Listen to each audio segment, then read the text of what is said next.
Buenos días. No es la tecnología, sino lo que hacemos con ella. Hoy tenemos una interesante ponencia con tres compañeros. Todos somos detectives. Tres de nosotros somos detectives ejercientes en activo y uno es detective de honor por el Colegio Oficial de Detectives de la Comunidad Valenciana. Él es Luis Lafón, es Fiscalía de Madrid, ha escrito un interesante libro muy querido por nosotros, La investigación física y tecnológica de crímenes por el detective privado. Un experto en poder analizar cómo el fraude afecta a las empresas, que es la ponencia que vamos a ver hoy, y cómo conseguimos detectar este fraude. Tengo aquí a mi derecha a Elisenda Villena, una de las primeras detectives con estudios universitarios en España. También es fundadora y CEO de Ética 360, junto con Raúl Ramos Portillo, fundador y CEO también de Ética 360, que es una plataforma, un canal, y hacen implantaciones de canales éticos en las empresas y además llevan toda la gestión del canal ético. Vamos a ver la importancia de esas entradas de denuncias que entran a través de los canales éticos de las compañías, que ya sabemos, ahora nos hablará Luis Lafón de la legislación, de que esas denuncias sean filtradas por detectives y la investigación sea producida por detectives, que al fin y al cabo somos exclusivos y excluyentes por ley para realizar esta tarea. Así que, dicho esto, quiero lanzar una serie de preguntas, Luis, si me lo permites, para que puedas respondernos. Te agradezco muchísimo que estés aquí, es un honor para nosotros. Y mi pregunta iba en relación a que muchas empresas dudan sobre si lo que descubren en una investigación interna puede ser realmente útil como prueba en el procedimiento penal. ¿Qué condiciones debe reunir una investigación tecnológica o documental para tener validez procesal? Pues muchas gracias, Lola, por supuesto, por vuestra invitación para acudir a este evento, a vosotros por vuestra asistencia. Yo creo que lo primero es acotar lo que sería el campo de juego de la investigación interna. Y en una investigación interna empresarial nos vamos a encontrar con un doble modelo. Por un lado, aquellas investigaciones corporativas en las que el responsable del delito es la misma corporación. Y entonces lo que trata es de investigar, buscar en sus entrañas qué es lo que ocurrió en el pasado, sobre todo orientado a una negociación con la Fiscalía. Aquí en España no hemos tenido casos, pero en el ámbito del derecho comparado hay varios, además muy conocidos, en Estados Unidos, en Europa el caso Rolls-Royce, la corporación británica líder en automoción, en defensa, una auténtica institución. En el Reino Unido pues, estuvo implicado en conductas de corrupción por soborno a funcionarios extranjeros durante décadas para obtener contratos en diferentes países y jurisdicciones. Caso Airbus, el mismo. Se desarrolla una investigación para estos sobornos y se llega a acuerdos con la Fiscalía. En el caso de Airbus, además, con 3 fiscalías: Reino Unido, Francia y Estados Unidos. Y son modelos de fiscalías fuertes que lo que ocurre es que no se llega a juicio. Una vez que ya la empresa demuestra que ha investigado, que ha descubierto lo que ha ocurrido y que ellos, aunque tengan el nombre de Rolls-Royce, no son la misma corporación que en el pasado desplegó esa conducta criminal generalizada. Y luego tenemos la investigación ya más conocida en España, que es que la empresa busca conocer delitos que han cometido los empleados o responsables o cargos intermedios de la empresa. Y eso abarca desde sustracciones de material, desde apropiación de secretos de empresa, desde infracción de normas de competencia, hasta, curiosamente lo hablaba con Raúl, también casos que parece que el detective no debiera actuar, como es el tráfico de drogas. Y lo que ha señalado efectivamente Lola, ¿por qué los detectives que efectivamente investigan no son tan conocidos como otros profesionales? Efectivamente, una investigación compleja en el ámbito de una empresa están llamados abogados, sobre todo cuando hay que negociar con la Fiscalía, están llamados peritos informáticos, peritos económicos, audit forenses, pero también los detectives. Y los detectives tenemos mala fama en este sentido, en esta dimensión. Parece que se investiga desde el truco, desde el engaño, muchas veces, que están metidos en conductas casi de corrupción, y no es así, Desde luego la ley española no ayuda. Nuestra ley de seguridad privada, artículo 10.2, dice que los despachos de detectives no pueden celebrar contratos dirigidos a investigar delitos públicos, que los detectives no pueden investigar delitos públicos, y si se encuentran con delitos públicos hay que cesar la investigación, comunicarlo a la Fiscalía o a la Policía y entregar los instrumentos o la información que se haya obtenido en dicha investigación. Una norma sin precedentes en el ámbito fuera de nuestras fronteras y que no se alcanza a comprender, porque las investigaciones de los detectives son frecuentes y hay unas que prosperan, otras que no prosperan, pero desde luego reúnen unos estándares de rigor y de calidad, en mi opinión, importantes. La jurisprudencia que ha hecho frente a esta ley tan prohibitiva, tan exagerada, pues ha introducido racionalidad. Sobre todo la sentencia del Tribunal Supremo de 30 de noviembre del 2016 dice no, los detectives pueden investigar sospechas y cuando las confirman es entonces cuando acuden a la policía. Y el Tribunal Supremo viene a establecer un modelo de investigación paralelo en ese caso. Es decir, el detective conoce el caso, conoce la profundidad del asunto y actuará en coordinación con la Fiscalía y la Policía. Hay otro auto del Tribunal Supremo del 2017 que también dice que efectivamente el detective puede investigar estas sospechas y hay un caso en que un empleado efectivamente sustraía un dinero, la empresa comprueba que hay unos desfases en la caja y contrata a un detective que lo que hace es poner una cámara. Luego igual hablamos de lo que son las técnicas investigadoras que emplea el detective y en esa cámara que coloca en un zulo, es decir, en un sitio público, se ve al trabajador, al investigado, llevarse el dinero. Hay muchos ejemplos en nuestra doctrina judicial de investigaciones lideradas y llevadas a cabo por detectives que han tenido éxito sin problemas. Y cuando se ha alegado, no, es que no pueden investigar con arreglo a la ley, no se ha dicho por los tribunales que sí que pueden investigar. Recuerdo un caso de Guadalajara en que efectivamente la empresa nota que en un camión le falta gasolina. Pues es modesta, pero refleja muy bien la situación. Y tiene sospechas de un empleado, porque cada vez que el camión para en su casa es cuando desaparece la gasolina. Van a la Guardia Civil y la Guardia Civil dice esto no es suficiente. Y es aquí uno de los problemas. A la policía, a la Fiscalía, no se puede ir con conjeturas, con sospechas, con especulaciones. Hay que ir con indicios ciertos. Y entonces dice, consiga usted más pruebas. Y contrata al detective que hace investigación tecnológica, es cierto, pero el detective es lo que tiene, investigación tecnológica y también sobre el terreno. Y hace un seguimiento a este camión y efectivamente comprueba in situ y lo graba que efectivamente quien está sustrayendo la gasolina es el empleado. Y ya un último ejemplo, sentencia de la Audiencia Provincial de Barcelona, también en materia de tráfico de drogas. En este caso, lo mismo, la empresa tiene sospechas de que falta dinero, de que se está efectivamente traficando con marihuana, pero no puede ir a la policía porque no tiene pruebas fehacientes al respecto. Y lo que acude es al detective. Y aquí es donde el detective asume también otra de las habilidades que tiene, un rol de simulación. Dos detectives son introducidos, uno desempeña un puesto en el almacén y otro en seguridad. Y lo que hacen es, simulan ser compradores de marihuana y entonces comprueban que efectivamente el delito se ha producido como tal. Y nos dice la Audiencia de Barcelona, no se puede ir a la policía con sospechas débiles, hay que ir con indicios fuertes. Y esto es lo que el detective tiene el ánimo tecnológico, es un conocedor del alma humana a través de la entrevista, de la lógica, y es un gran profesional para llevar a cabo estas investigaciones. Muchas gracias, muy esclarecedor. Y yo quería hacerte una pregunta en relación a la tecnología. ¿Cómo evitamos que las herramientas tecnológicas vulneren derechos fundamentales como la intimidad, el honor o el secreto de las comunicaciones? ¿Qué puedes aportarnos al respecto, por favor? La jurisprudencia nos da muchos casos en que han intervenido detectives que han utilizado medios y que los han avalado, y eso es lo que nos dice. Es decir, la jurisprudencia lo que hace es un derecho vivido. Lo que no nos pone son problemas de laboratorio, que igual en otros ámbitos se pueden dar.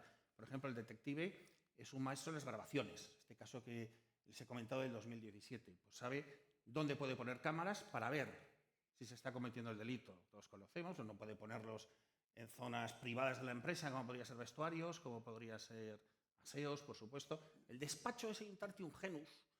No es tu casa exactamente el despacho. Entonces sí que ahí en la jurisprudencia está un poco contradictoria y entonces si se puede poner cámaras o no en tu despacho para vigilarte. No es tu casa realmente. Luego vamos a ver. Y lo que serían también las grabaciones de audio, las conversaciones. Pues aquí tenemos muchos ejemplos. Un ejemplo, sentencia del Tribunal Supremo del año 2013, chantaje a una empresa. El una persona que dice sí al propietario de la empresa: si no me transmites todas tus acciones, van a salir unos vídeos en que apareces manteniendo relaciones sexuales. Entonces, el detective lo que hace es graba, es decir, da el soporte de la grabación, él también está escuchando la conversación y es el empresario el que habla, y ahí se ve pues, el chantaje sin ningún tipo de problemas.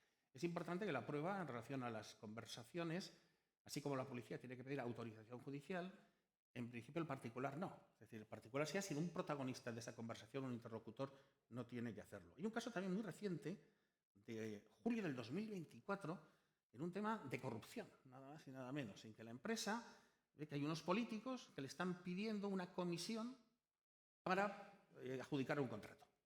Y entonces aquí lo que hace efectivamente es lo mismo, la grabación. Y aquí el Tribunal Supremo, julio del 2024, se plantea, ¿no?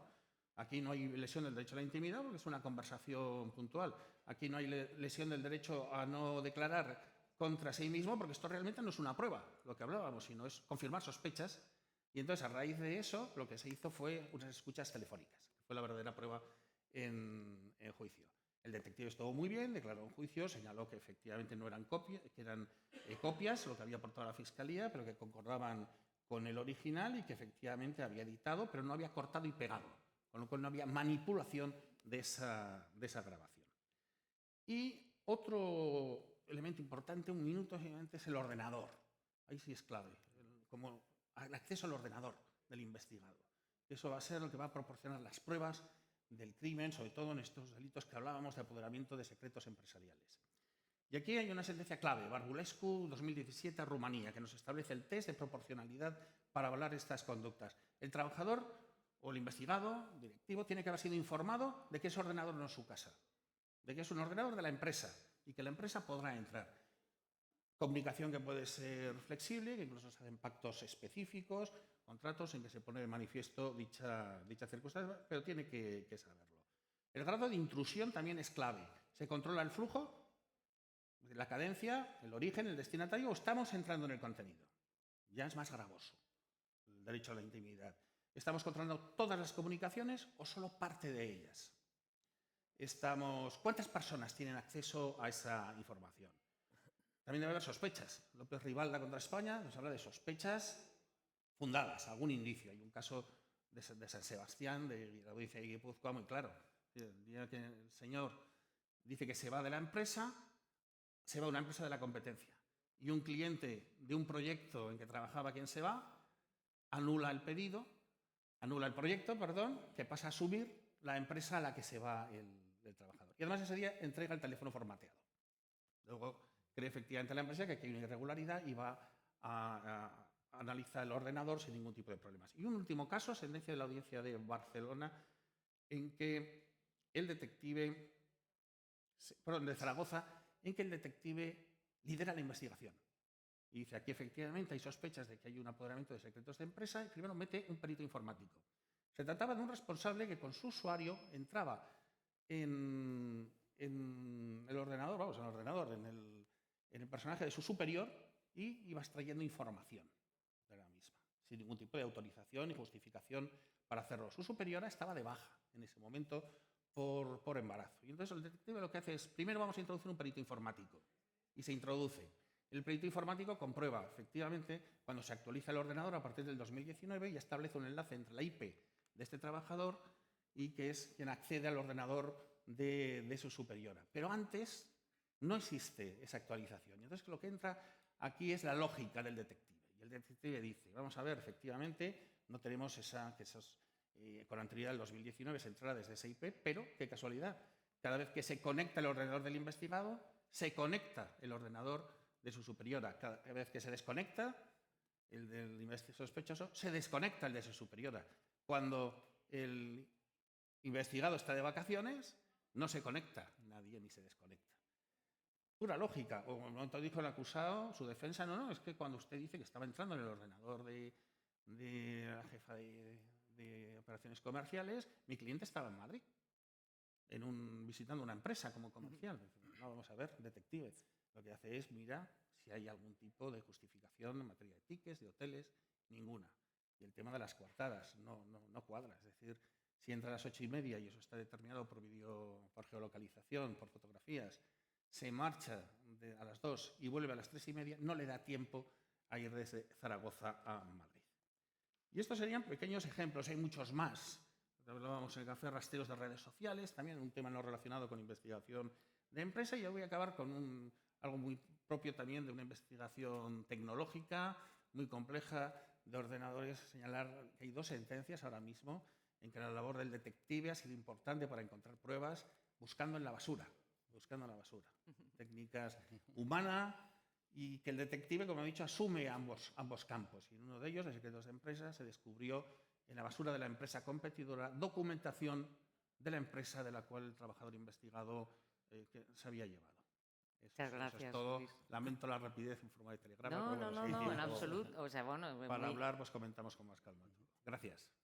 Muy útil escucharte y muy interesante, como siempre. Yo ahora quisiera entrar directamente, Luis y Elisenda, en la parte de los canales de denuncia. Esa tecnología que, bueno, los canales de denuncia todos sabemos que por ley 02/2023 las grandes empresas de más de 50 trabajadores están obligados a implantar un canal ético a través de donde cualquier usuario o cualquier stakeholder de la compañía pueda introducir una queja o una denuncia, siempre y cuando esté vinculada al tema del compliance penal. Y yo le quisiera preguntar a Elisenda, ¿por qué es importante profesionalizar la gestión del canal? Estos canales que muchas veces las empresas intentan gestionarlos directamente ellos, desde la parte interna, ¿y por qué esto no debería de ser así? Hola, gracias, Lola. Bueno, es importante porque, como tú has dicho, es un imperativo legal, y ese mismo imperativo legal primero establece unas condiciones ya para el canal, ¿no? Entonces, hay desde la empresa que adopta la opción de tener un software que gestiona la propia empresa, y otras opciones de externalizarlo a través del mismo profesional que ha implementado el programa de cumplimiento, con lo cual puede haber un conflicto de intereses, porque si es un abogado que representa a la persona jurídica, a la hora de meterse en una investigación, pues tendrá interés en una parte claramente, ¿no?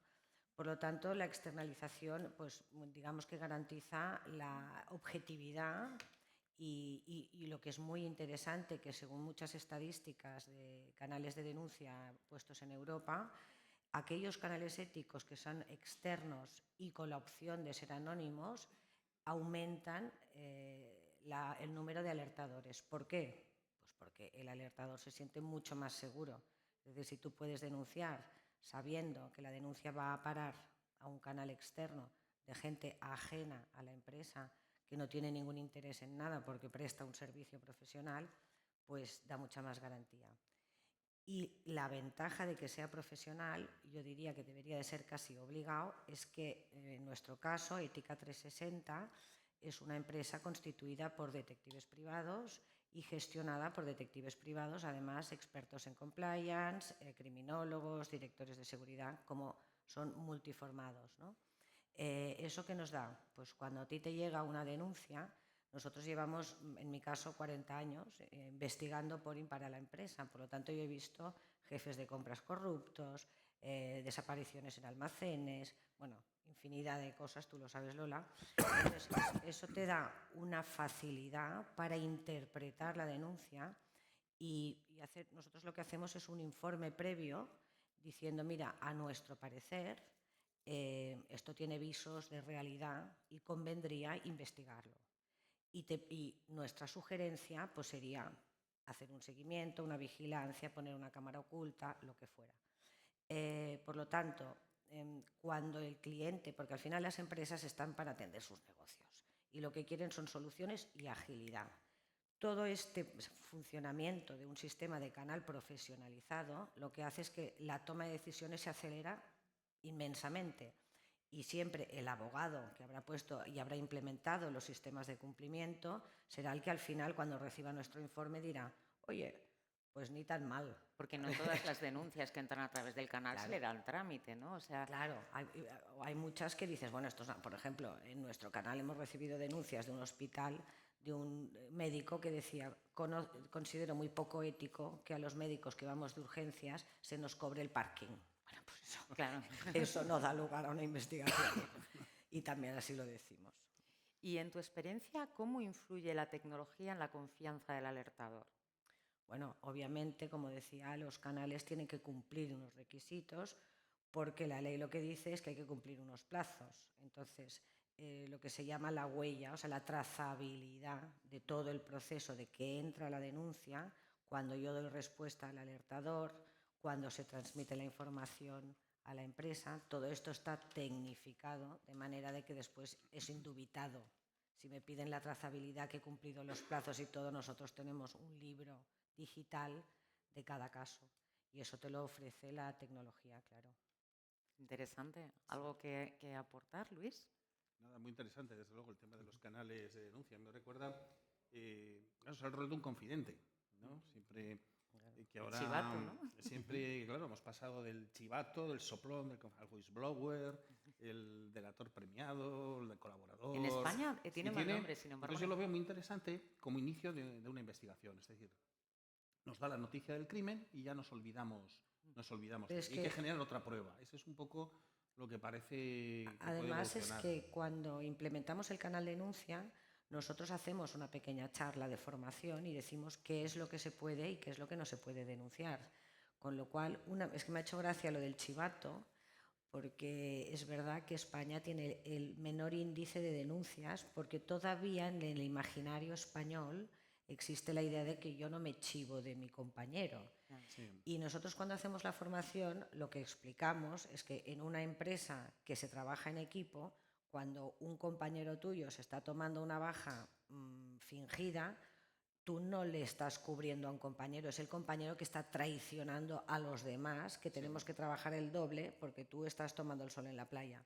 Entonces, cambiar este concepto y elevar la conciencia respecto de la ética empresarial, del compromiso colectivo, pues es una tarea importante que nosotros, digamos, viene implícita a la hora de poner en marcha un canal ético. Por eso nosotros no nos gusta canal denuncia, nos Fíjate, gusta canal yo ético. incluso Cambio de añadiría mentalidad. la importancia del canal ético, porque muchas veces las empresas ven como una amenaza tener este canal, cuando en realidad es una herramienta preventiva, porque cuando tú has puesto este canal, has puesto unas medidas para ver, observar ese posible fraude que pueda estar dentro de tu compañía, al final te estás protegiendo de lo que pueda suceder en un procedimiento penal, porque puse unas herramientas a disposición de la compañía como protección y como un sistema de alerta.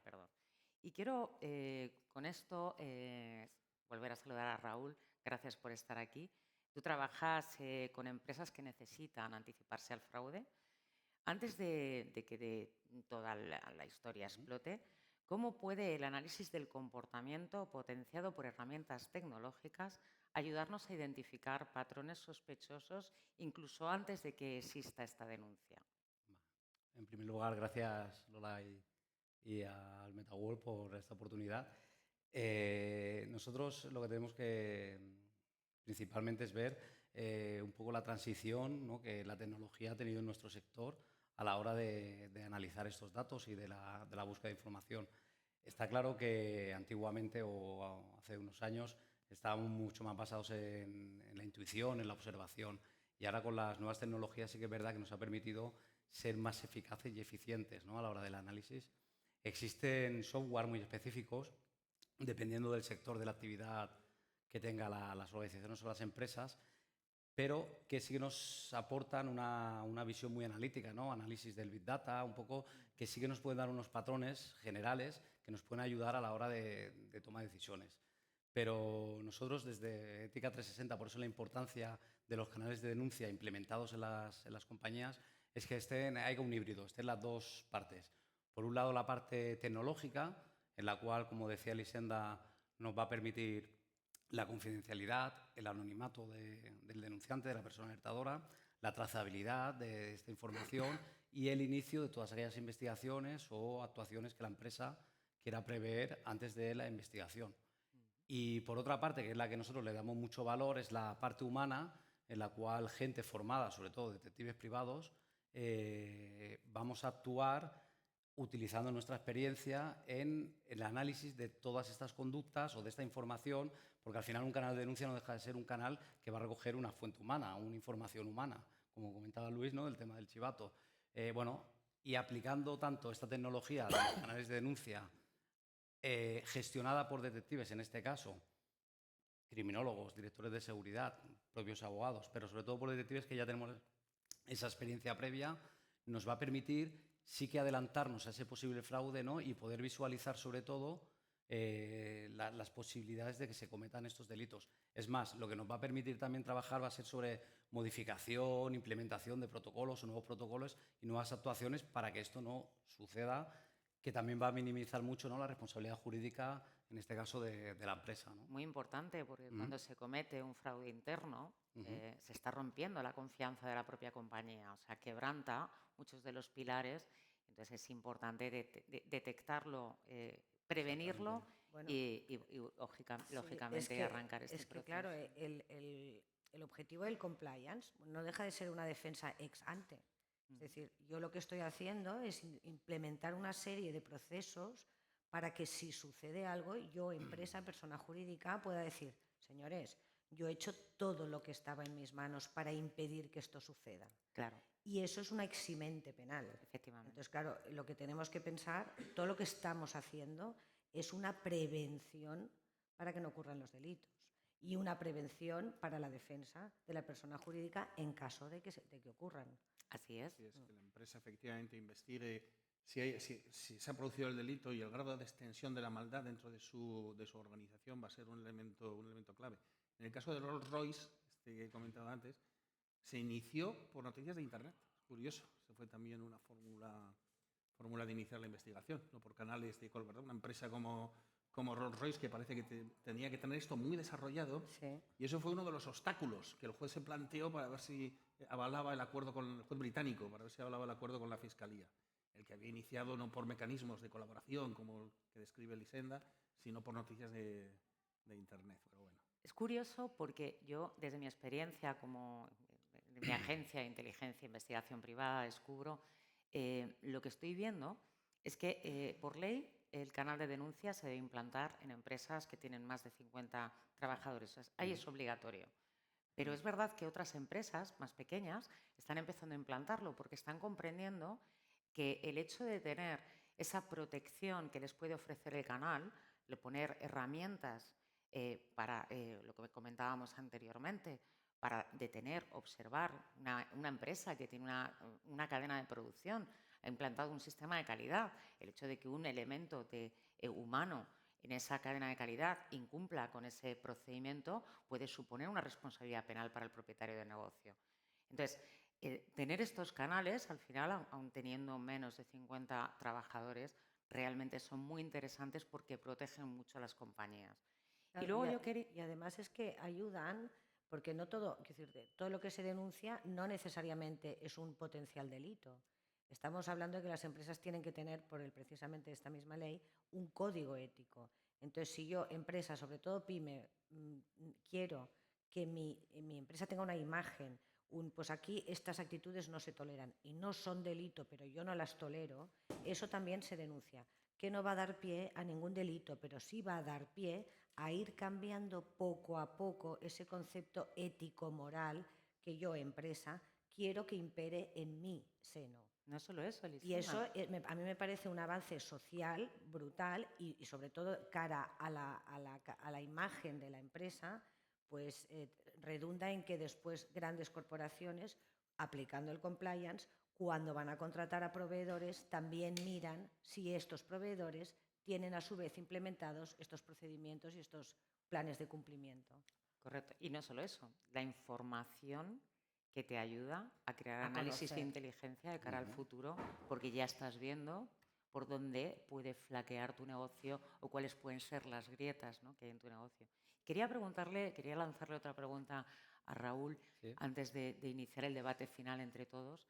Y quería saber, tú que trabajas con metodologías de infiltración, ¿cómo se puede compatibilizar este tipo de intervención con los límites que impone el compliance y la protección jurídica del propio proceso? Bien, sobre todo hay que indicar que al final la infiltración como tal es una herramienta más que utilizamos los detectives a la hora de conseguir esta información. Igual que todas las demás investigaciones que realizamos, en el ámbito de la investigación privada nos debemos a los principios básicos, ¿no?, de proporcionalidad, congruencia, razonabilidad y necesidad. A partir de este momento, la infiltración, ¿qué es lo que nos permite? Usando tecnología sobre todo también, es llegar a esa información que seguramente pues, realizando un forensic de los equipos informáticos de la empresa en caso de una investigación interna no podríamos llegar, o analizando cualquier otro tipo de equipos, ¿vale? Entonces, la infiltración que nos va a permitir llegar ahí. Yo, si me permitís, para hacerlo un poco también más ameno, os explico un caso real, evidentemente dentro de la confidencialidad que podemos tener, ¿vale? Sobre un ejemplo muy básico donde la infiltración fue fundamental a la hora de poder obtener las pruebas y, utilizando las nuevas tecnologías, sobre todo, nos permite que esa infiltración llegue al proceso judicial, ya sea a nivel penal, laboral, con unas garantías procesales que puedan dar toda la viabilidad. Por eso la importancia de que el detective privado tenga esa visión 360 grados, desde la gestión de los canales de denuncia hasta la participación de la investigación interna y la aportación de esos informes en el proceso para poder dar un resultado óptimo.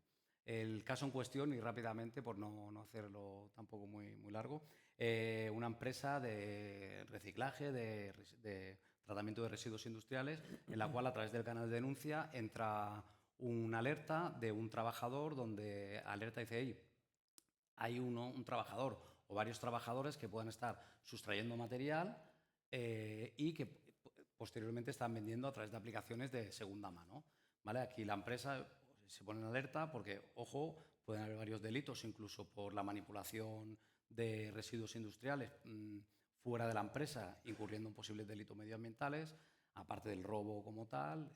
Inicialmente se analiza la alerta, se hacen los procedimientos y se prepara una infiltración de un detective privado para que consiga pues, toda la información de posibles autores, metodología, localización de los bienes que están sustrayendo y toda aquella información de interés que luego nos va a servir en la parte más práctica de calle, como decía Luis, ¿no?, del seguimiento y de la observación. Bueno, se consigue toda esta información. A partir de aquí se inicia otro proceso dentro de la misma investigación con la compra, la localización de los perfiles en redes sociales, en aplicaciones de venta de segunda mano. Y aquí la importancia, lo que comentábamos antes, ¿no?, de conseguir la evidencia digital con los hash criptográficos, ¿no?, para que decir: hey, este perfil es de esta persona que está vendiendo estos artículos y esto está saliendo de la empresa de esta manera. A partir de este momento, lo que se hace es se recoge toda esta evidencia digital, se aporta con los informes y, como último proceso, se adquieren y se compran, haciendo actuaciones bajo pretexto adecuado para cada situación, se adquieren estos elementos que han sustraído para aportarlos posteriormente al juicio y cerrar un poco el círculo de toda la actuación, desde la recogida de la información hasta el proceso una vez que será juzgado, ya sea laboral o penal. Y ahí la importancia. Muchas gracias, Raúl. Pues me gustaría, perdón, para terminar, darle la palabra a Luis Lafón, que haga el cierre de esta ponencia, el papel de la tecnología en la detección de fraudes. Nos quedan un par de minutos. Volver a insistir otra vez en la potencialidad olvidada e infravalorada del detective en este tipo de investigaciones, porque recopila ese factor humano y tecnológico. Y hablando un poco de la infiltración, efectivamente, la infiltración tiene mala fama ante muchos tribunales, no solo en España. Parece que el duelo con el crimen es un duelo entre caballeros y si se introduce ya el engaño, estás generando algún tipo de prueba desleal que no debe prosperar, aunque sí que se utilizan mucho los confidentes, sobre todo, perdón, los agentes encubiertos, sobre todo policiales. Y efectivamente no está regulado, pero hay un artículo en la Ley de Seguridad Privada del 48.4 que dice que al detective se le prohíbe investigar o hacer uso de vehículos o distintivos que puedan confundirse con las fuerzas y cuerpos de seguridad.